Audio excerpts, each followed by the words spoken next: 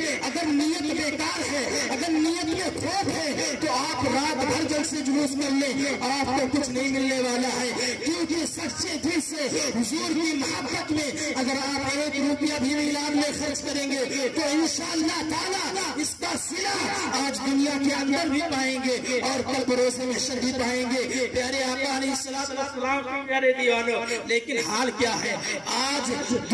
دین کے نام پر، جلسے جلوس کے نام پر لوگوں کے بڑی معذرت کے ساتھ میں بات عرض کر رہا ہوں، کیونکہ حقیقت ہے، اس لیے میں اپنی حقیقت کو آپ کے سامنے پیش کر رہا ہوں. آپ لوگوں کی اور تمام دنیا کے اندر، میں آپ ہی لوگوں کو نہیں کہتا ہوں بلکہ پوری دنیا کے اندر مسلمانوں کا یہ حال ہو چکا ہے کہ اگر وہ 1 روپیہ دیتے ہیں تو دکھانے کے لیے دیتے ہیں. خدا را ایسا مت کیجیے، ایسا مت کیجیے. اگر آپ پیسہ دیں تو اس طریقے سے دیں کہ اپنی نیت، نیک نیت کے ساتھ میں حضور اکرم صلی اللہ تعالیٰ علیہ وسلم کی محبت میں دے، تاکہ اس کا صلہ آپ کو دنیا کے اندر بھی ملے اور کل بروز محشر، میدان محشر میں بھی ملے. پیارے آقا علیہ السلام کے پیارے دیوانوں، لیکن آج لوگوں کا حال کیا ہے؟ آج اگر ہم 100 روپیہ مانگتے ہیں کہ میلاد النبی صلی اللہ تعالیٰ علیہ وسلم کی